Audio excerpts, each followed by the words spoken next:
with it and keeps us from having to pay for it. If we didn't do something like that, so we get some energy in there we don't have to pay for it. If we didn't get some extra energy, we couldn't possibly ever go, you know, we couldn't get more energy in those batteries. Well, we forcibly paid for it, wouldn't we? So the whole thing is, see, work is when you forcibly change the form of energy. Just to move energy doesn't cost you any work. It's only when you change the form of it. I hate to give up. So if you guys will acknowledge that if I do this, I'm going to give up a little bit of my charge. But you can see it.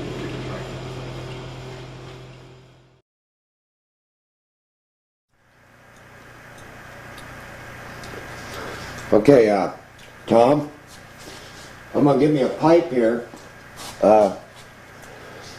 You see the glass of water there on the right hand side with the black thing in the center. I put that black thing in there so when I put the piece of aluminum in the water, you can see the bubbles.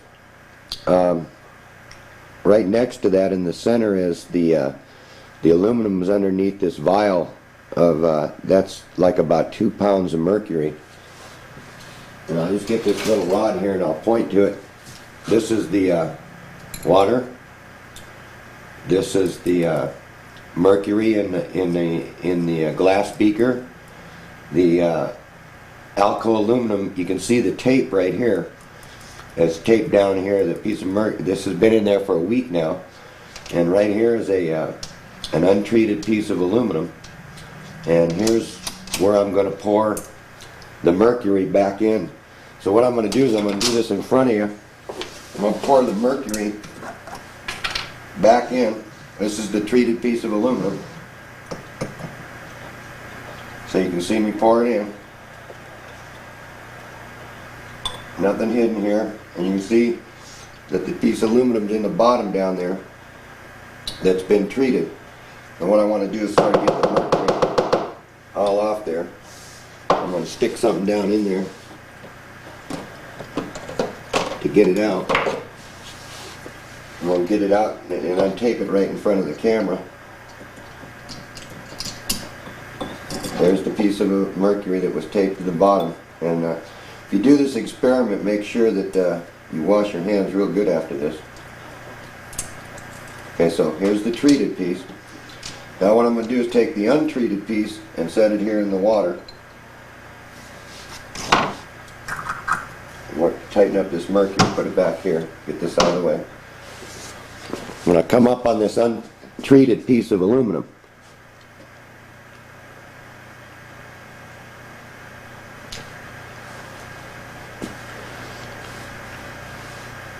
You're going to have to pause with me here a minute, Tom, while I get this battery changed.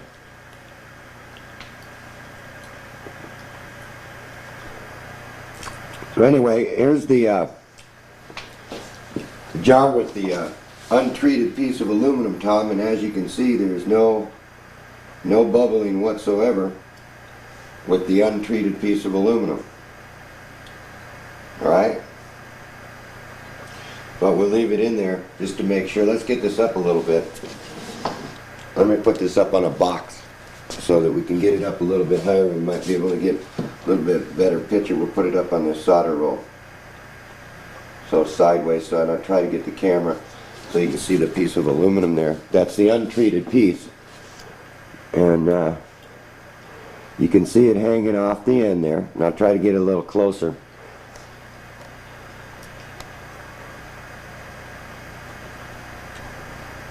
And what I'll try to do is get it off autofocus. And I'm not quite sure you can focus this camera. Let's see here.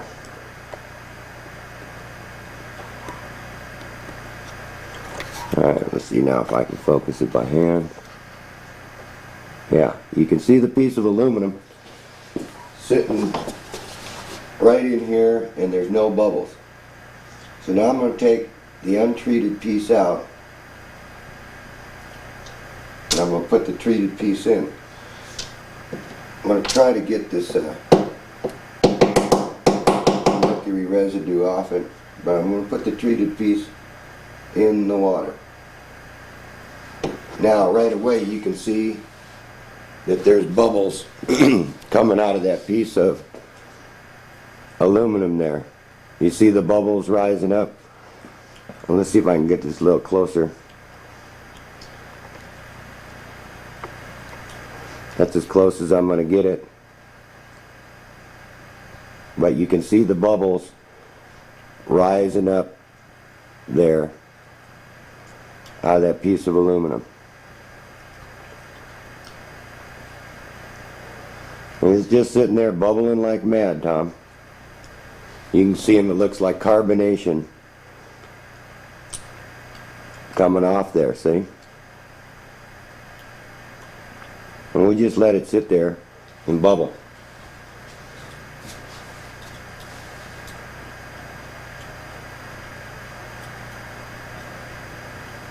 See if I can get the light on a little bit better for you. But it's just fizzing away in there like mad.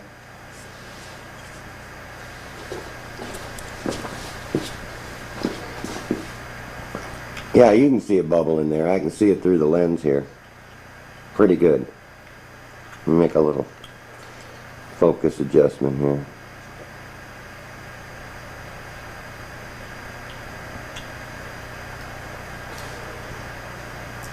And that's our experiment, Tom. You can see that it's just bubbling away.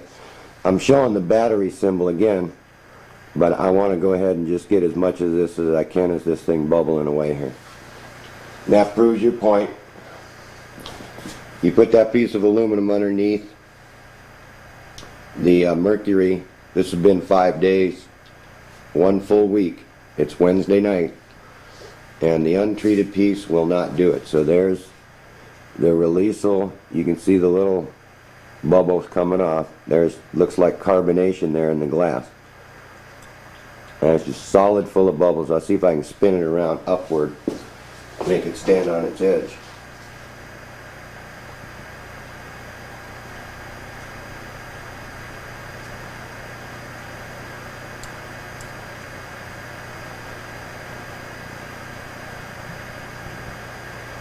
Yeah, there we go. Let's leave it flat because it looks better that way.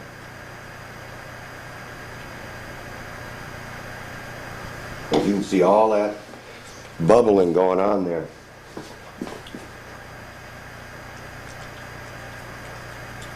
Pretty big bubbles too.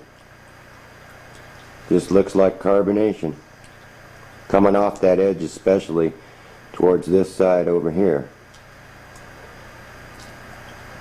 Let's pause here and see if I can get up a little closer. That's about as close as I'm going to get, and you can see it just bubbling away. That's as good as focus as I'm going to get through this glass here. But now, as a little time went on here, Tom, you can really see it start to bubble away.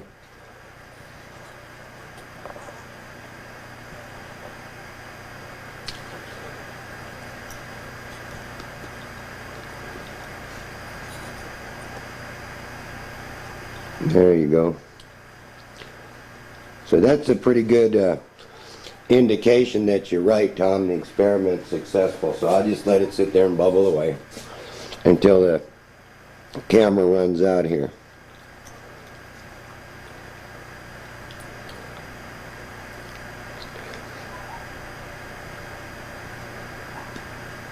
That's thrown off some pretty good bubbles. We'll just leave it there.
But anyway, as you can see, this is an immediate thing, Tom.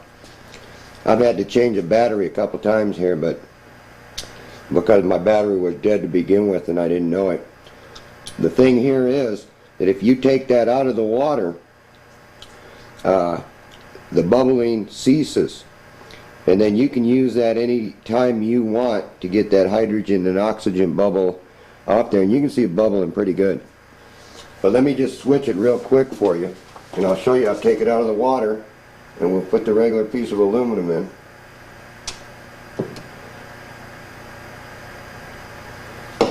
You don't get no bubbles.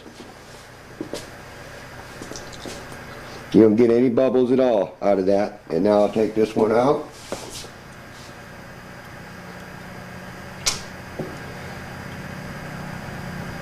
And you can see the minute I put it in the water, it starts to bubble. See that?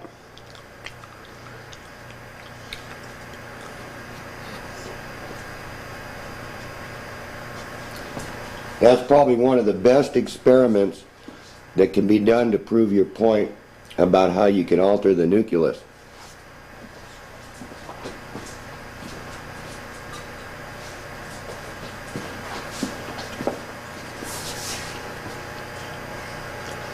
Now I've combined two things on this tape. In the front you'll see the irrigation system that I put together, and then the Rhonda will say hello to you and Doris, and then your experiment here underneath the mercury.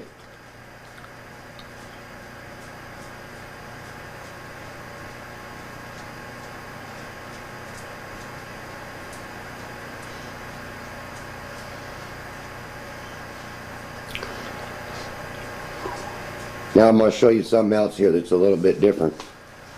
If I have time here, I don't run out. I'm going to take this treated piece out.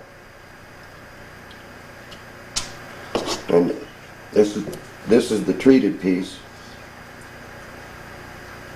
and this is the untreated piece.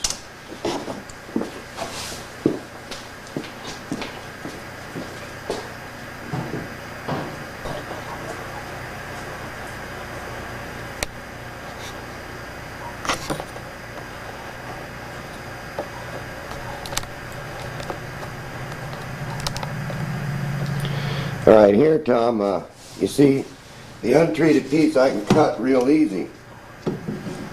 I can take that, put that in the snips, and cut that. And it cuts damn easy. Now I got three pieces there. But what I want to do is pick this up just a little bit, like to the edge there, so you get a better view. And the treated piece that was underneath the mercury, I just can't cut that sucker, Tom, no matter what you do. And I mean, I'm pushing on this son of a bitch, I can't cut it. So that's all I can do to it, is just put a line across it. I can't cut it this way, I can't cut it the other way. It just doesn't want to cut. I can't cut it. So I wanted you to see that I just cannot cut it. And I'm pushing down on this sucker. But the untreated piece, I can put it in there, the same force, and it cuts. Just like that. Now I'll put it back in the water and let it run itself out. It gets harder, by the way, when you now that I've cut it, you'll probably see better bubbles here. I tried to dent it there. Yeah, now you can really see the bubbles.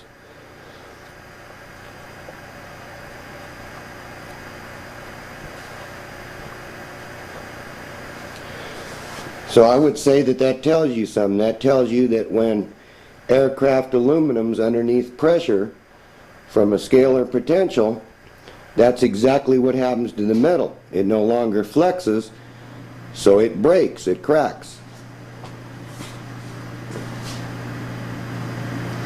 My battery's going to run out now, so I'm going to say good.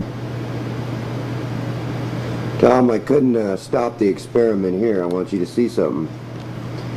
That the voltmeter, I've stuck two of the same type pieces of aluminum in this jar, and the voltmeter is showing a negative response when it should be a positive response with this water.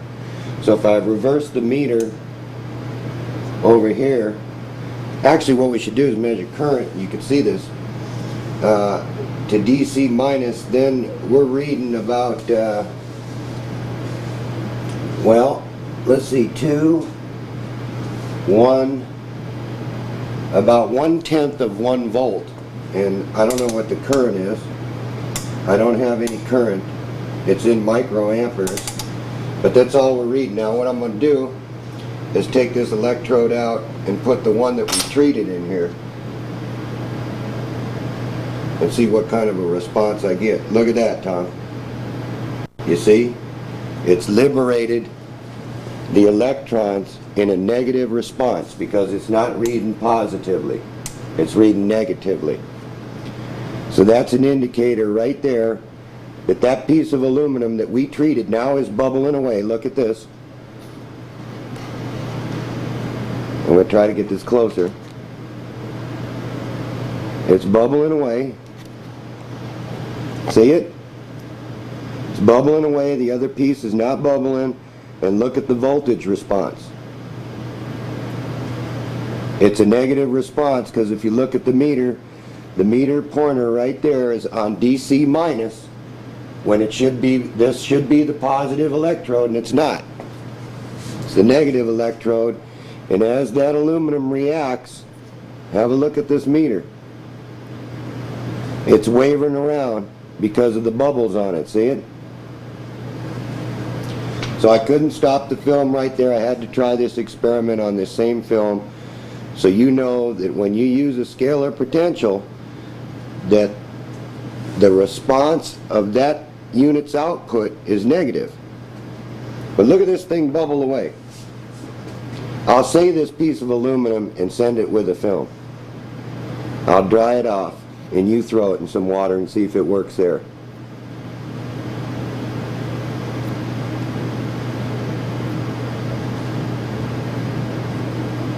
It's really bubbling away. Okay, and I'll end the tape right here, Tom. Back to this again, Tom. I can't end the tape right here because I got to tell you something. This piece of aluminum is extremely hot. Extremely hot. And I'm going to show you that and get it on the meter here. And it's turned into a powder now, but I want to catch this on the meter.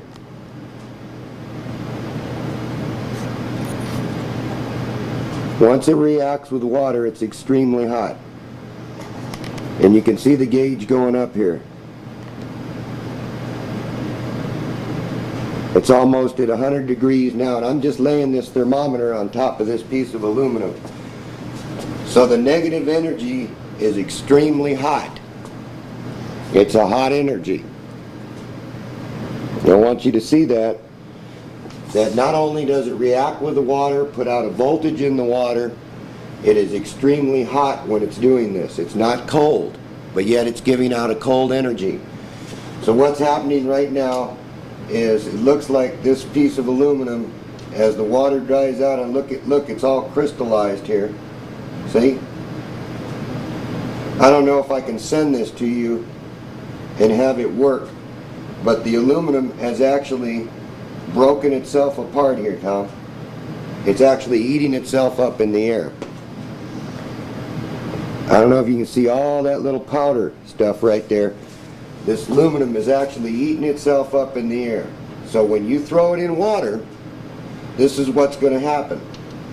But what I will do, I will tell you this right now, is I will treat another piece. By the time you get this tape, then I will send you the two pieces, one treated and one untreated, and you throw it in the water for yourself.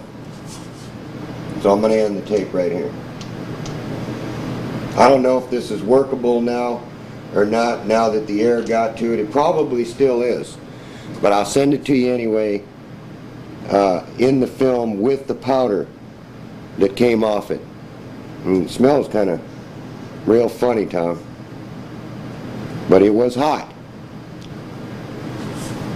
So I end it here, and I'll just send the stuff.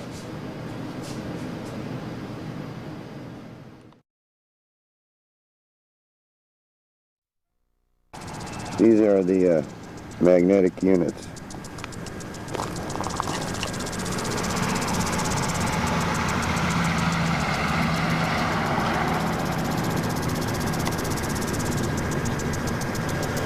There's the first set of spins, rotary unit, flat magnetic unit.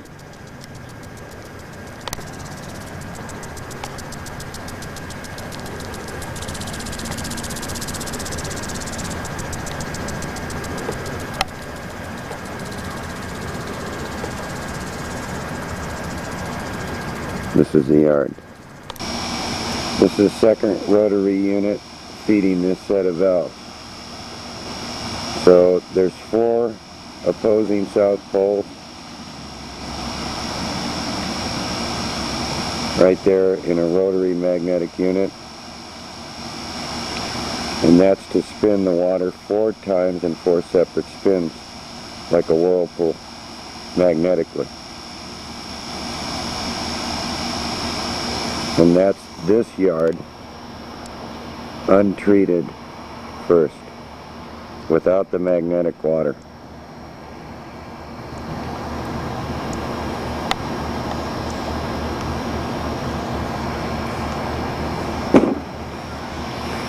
This yard has been treated with a 2-pole unit just off the regular garden hose.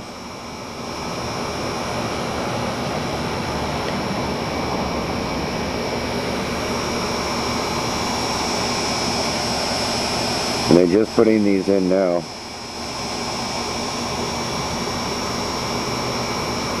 And I'll show you the magnetic unit. This magnetic unit is the unit that I use to treat the yard first. Just the front yard.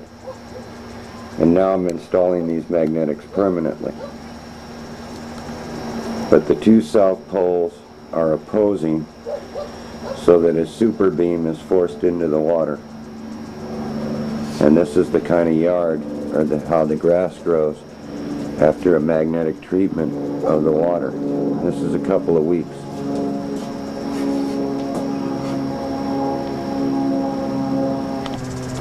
This would be the front yard after a couple of weeks outside of what they're digging up to put the magnetic units in. You can see the grass grows after the magnetic treatment very thick. Look at this clump out here, right where the magnetic unit had been sitting with the pump.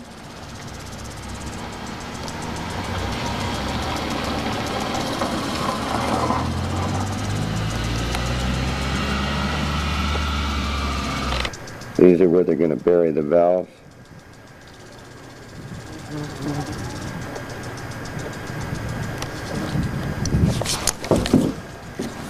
And this is the yard after a magnetic treatment with the water. And this is just before they put the sprinklers in. This is about 1 week's, 1 to 1.5 weeks growth.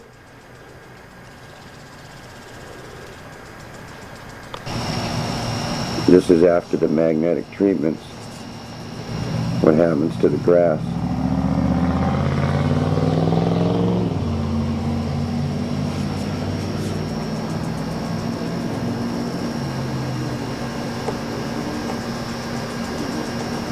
This is how it looks.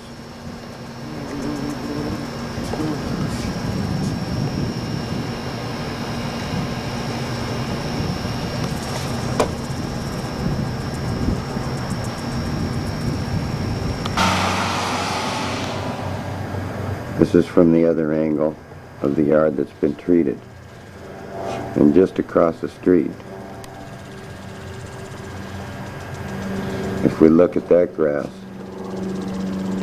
doesn't have the same luster and refuses to grow, or only grows so high.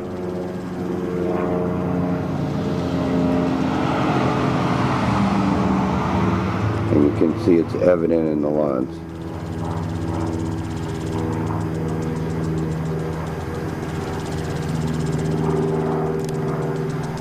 You can see it across the street that the lawn refuses to grow like this lawn. So one lawn has been treated magnetically and one hasn't. Here we are looking at where the magnetic spray hits the ground. You can see what the rest of the lawn was like before, and that's solid rock out there. But there's something that I've been working on here. This lawn was all dead, and this is what the lawn looks like now. And you can see that this has been reseeded and hit with the magnetic spray, and it's just all popping up now. But all this was dead. And these trees back here have a unique collector, and I'll go over there and show you that collector, and it's a current collector. So hold on a second. These are the current collectors.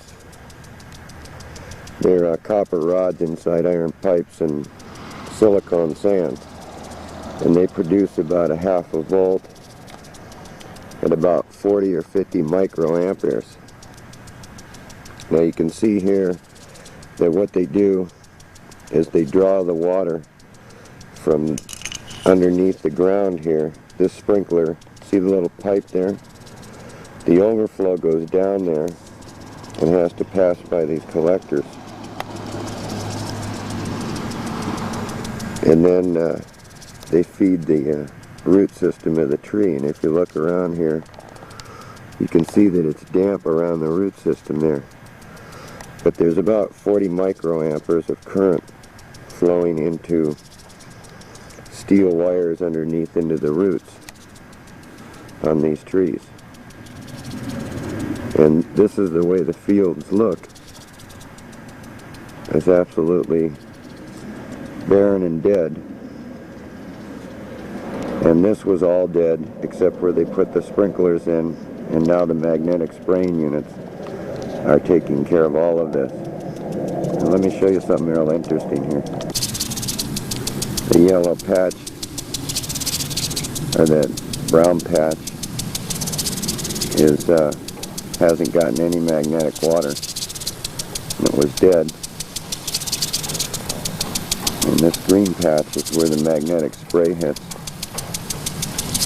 But now, there's something interesting here. This has all been reseeded. The temperatures are going down to 30. I'm going to show you what breaks the nitrogen out of the water now. These are two stainless steel pins, and there's a magnetic rotary unit right there. And these two pins are ground with tips and sealed in the pipe. And in this transformer arrangement with a rectifier, and you can see the current here in the line.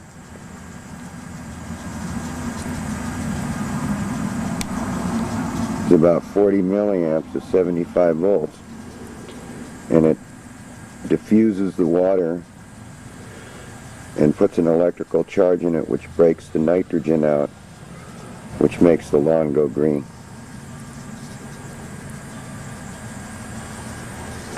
And this is regular house water.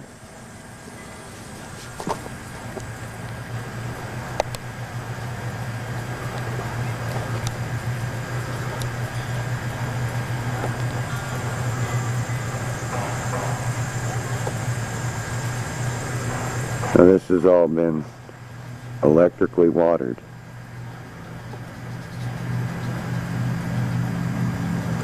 And the other lawn is just on magnetics.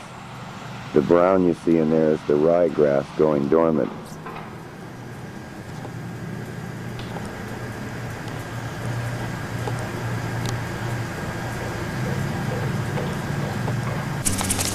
Since I'm making this film, Tom, I'll show you the house. This is being electrically watered now with the unit that I showed you. out here. And this 1 acre back here is all mine, all the way down. And this is the shop that I built. And of course in the background you can see the house. But I go around and get you the front of the house. We'll go around the side here. This is the back of the house. And there's the shop once again. So I have all this land all the way down to that next house there.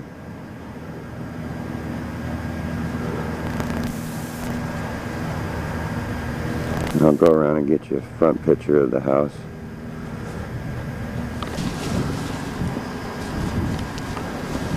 This is the front.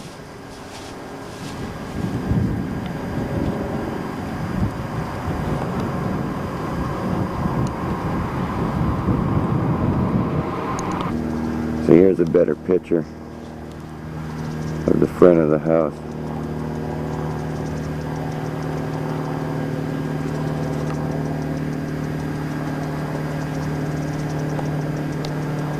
With a shop in the back.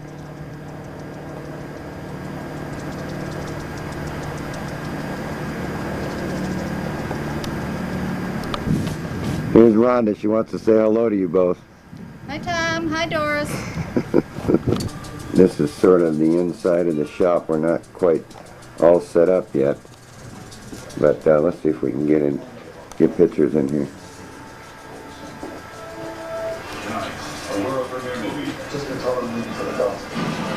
This is sort of the shop, 1,650 square feet. We're starting to get organized. I was ready to die to save him. We said a prayer, and then we waited for the dawn. Then over here, there's a garage, and we're still stacking up stuff and getting stuff undone in here. As you can see, we got a lot of stuff to get all straightened out. And then if we go back here is where we have the machine shop. Back in here. So it's quite a big shop. Then we have daylight windows all the way around.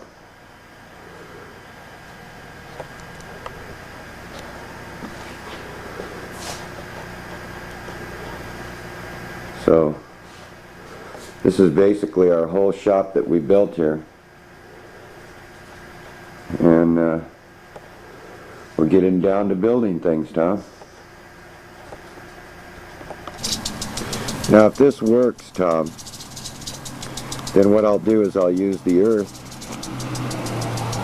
for current, since it's got a good current, and right underneath here is the aquifer. So that field out there I'll transform. I'll run its irrigation water down at the far end up to the center, and I'll use all earth forces to generate the nitrogen and magnetic spins to do the fertilizing. And I'll keep a day-to-day record on it. But so far, it's brought this dead lawn completely back to life with the magnets in the line. And now I'm trying to separate the nitrogen out of the water so that it's just through electrolysis.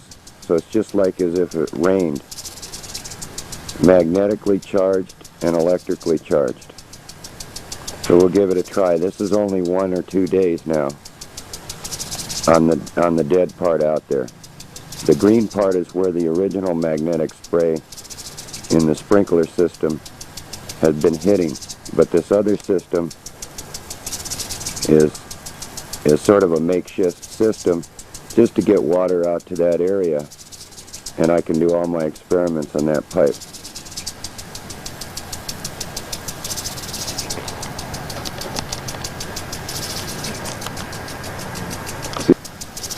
The mountains over here are towards the Indian reservation, and that's all forest up there.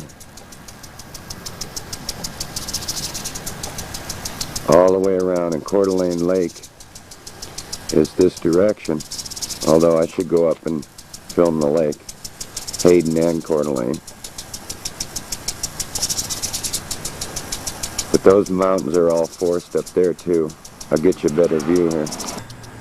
The house faces Canfield Mountain, and that bare spot there is where a fire took place 10 years ago. Some Girl Scouts lit that fire. But basically it's all forest.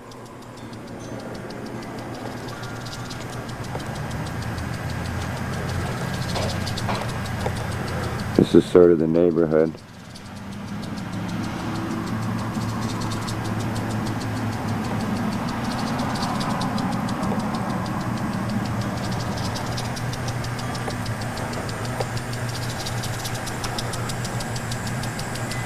And I'll see if I can't get some pictures of the lake in here for you.